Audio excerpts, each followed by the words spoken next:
BEd अभ्यर्थियों के प्राथमिक शिक्षक भर्ती एलिजिबिलिटी मैटर पर 11 अगस्त के फैसले के बाद से 28 अगस्त 2023 को माननीय सुप्रीम कोर्ट ने बिहार की शिक्षक भर्ती प्रक्रिया में बीएड अभ्यर्थियों की एलिजिबिलिटी पर फैसला देते हुए 11 अगस्त के फैसले को ही लागू करने के लिए आदेश पारित कर दिया है।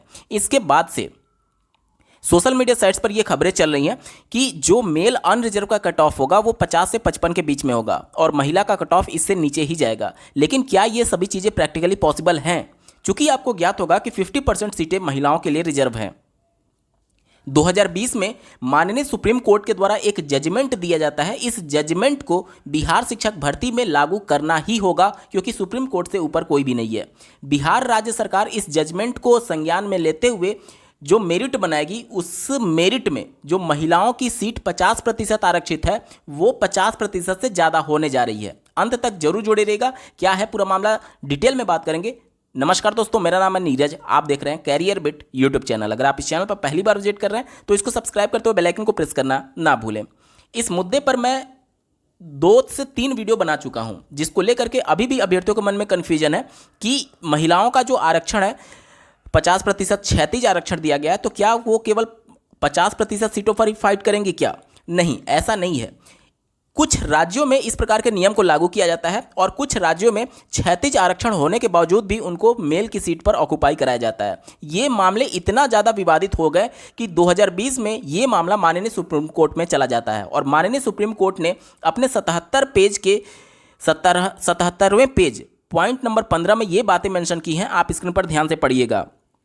ऑनरेबल सुप्रीम कोर्ट ये कह करके अपने रिजर्वेशन के मैटर पर इस प्रकार से कंक्लूड करती है कि दोनों, चाहे वर्टिकल रिजर्वेशन हो या फिर हॉरिजेंटल रिजर्वेशन हो, ये दोनों मेथड जो है वो पब्लिक सर्विस में यानी सरकारी नौकरी में जो रिप्रेजेंटेशन है पर्टिकुलर किसी एक समाज से आए हुए लोग का, वो सुनिश्चित किया जाता है इस रिजर्वेशन के माध्यम से, चाहे वो वर्टिकल हो या फिर हॉरिजेंटल हो। ठीक है, इनके द्वारा आगे कहा जा रहा है कि इन्हें कठोर स्लॉट के रूप में कभी भी नहीं देखना चाहिए। देखिए कहा क्या जा रहा है, these are not to be seen as rigid slots, यानी कि अगर महिलाओं को आप 50% सीटों पर रिजिड तरीके से उनको बांध दे रहे हैं कि इनका केवल 50% ही होगा, तो ऐसी महिलाएं जो कि अनरिजर्व के मेल कैंडिडेट के बराबर मेरिट में आएंगी, जाहिर सी बात है आप उनकी योग्यता को इग्नोर कर रहे हैं और उनको बाउंड कर दिए कि आप 50% में ही फाइट कर सकती हैं, जो कि उनके लिए रिजर्व किया गया है। आगे पढ़िए।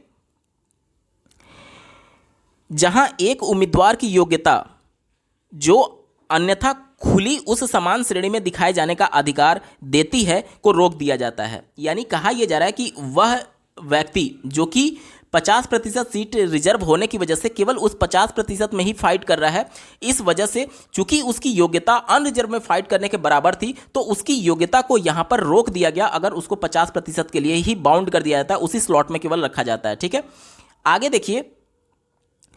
If the state argument is accepted, ये मामला उत्तर प्रदेश के एक पुलिस कांस्टेबल की भर्ती से होते हुए यहाँ के हाईकोर्ट से मामला पारित हुआ, उसके बाद से सुप्रीम कोर्ट तक पहुंचा था। यहाँ की हाईकोर्ट ने यह फैसला दिया कि जो व्यक्ति अपने कैटेगरी में फाइट कर रहा है सिर्फ अपनी कैटेगरी की सीट को ऑक्युपाई कर सकता है। इसी प्रकार से मध्य प्रदेश हाईकोर्ट ने भी इसी प्रकार का फैसला दिया था और अन्य कुछ राज्यों में यह फैसला दिया गया कि जो अभ्यर्थी अपनी कैटेगरी में फाइट कर रहा है, अपनी कैटेगरी के बाद अगर वो अनरिजर्व जो कि ओपन की सीटें होती है, अगर उसके बराबर उसका मेरिट है तो अपनी कैटेगरी छोड़ करके वो ओपन में सीट पर चला जाएगा।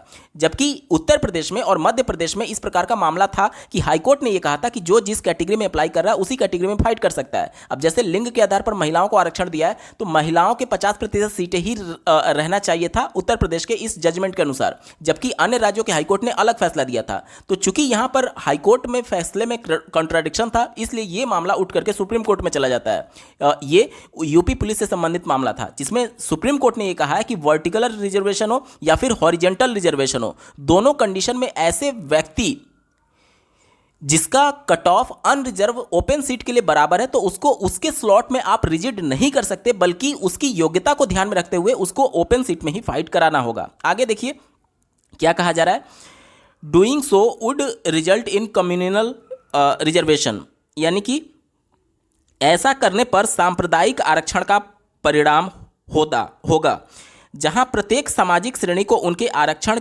की सीमा तक ही सीमित कर दिया गया है, जिससे योग्यता नकार दी जाएगी। देखिए क्या बोला जा रहा है कि अगर उनको उनके रिजर्वेशन सिस्टम तक ही अगर हम लोग केवल रखते हैं तो उनसे उनकी योग्यता को हम लोग क्या कर रहे हैं, नकार रहे हैं। आगे देखिए, the open category is open to all, यानी कि ओपन कैटेगरी जो है, अब जैसे मान लीजिए कि 50% रिजर्वेशन होता है कैटेगरी के हिसाब से ओबीसी एससी एसटी, बाकी का जो 50% है वो ओपन सीट माना जाता है। तो अगर आप ओपन सीट पर इन कैटेगरी वाले अभ्यर्थियों को राहत नहीं देते हैं तो इसका मतलब तो ये हो गया ना कि जो अनरिजर्व की सीटें हैं, यानी कि जनरल कैंडिडेट की जो सीटें हैं, उनके लिए आप 50% सीटों को रिजर्व कर रहे हैं, जबकि संवैधानिक प्रावधान ये है कि समाज में पिछड़े हुए जातियों के लोगों को आरक्षण का लाभ दिया जाता है।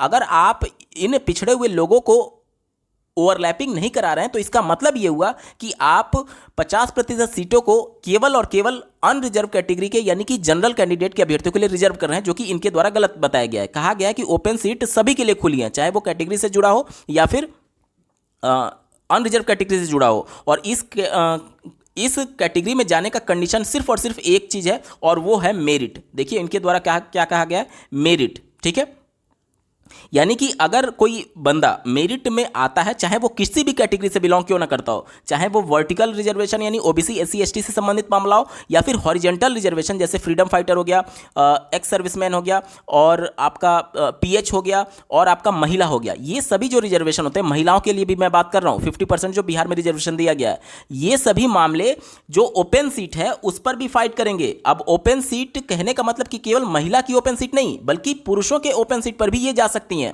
आगे देखिए क्या कहा जा रहा है, reservation benefit of either type is available to her और हिम, यानी कि उनको किसी भी प्रकार का रिजर्वेशन का सिस्टम उनके लिए उपलब्ध क्यों ना हो, वह ओपन सीट पर जाने के लिए पूरी तरीके से पात्र होंगी। ठीक है, बिहार की जो 6th फेज की भर्ती हुई थी उसमें भी महिलाओं के लिए रिजर्वेशन दिया गया था और उसमें भी महिलाएं जो थी वो अपने महिला की सीट को छोड़ करके मेल की सीट पर जा रही थी अगर उनका मेरिट अच्छा था। तो कहने का मतलब ये है कि इस बार भी 7th फेज की भर्ती में भी, चूंकि सुप्रीम कोर्ट का ये जजमेंट है, आपको मैं यहां पर दिखा देता हूं। देखिए सुप्रीम कोर्ट का ये जजमेंट है और सुप्रीम कोर्ट में श्री सौरभ यादव जी के द्वारा स्टेट ऑफ उत्तर प्रदेश को चैलेंज किया गया था। ये मामला था उत्तर प्रदेश के एक पुलिस कांस्टेबल की भर्ती का। आप स्क्रीन पर देख पा रहे होंगे 41,000 समथिंग पदों पर यह कांस्टेबल की भर्ती आई थी, जिसमें रिजर्वेशन को लेकर के ये मामले उठे थे, जिसमें सुप्रीम कोर्ट ने इस पूरे फैसले को समराइज करते हुए ये कहा था कि आरक्षण का लाभ किसी भी प्रकार का हो, चाहे वो हॉरिजॉन्टल हो या फिर वर्टिकल हो,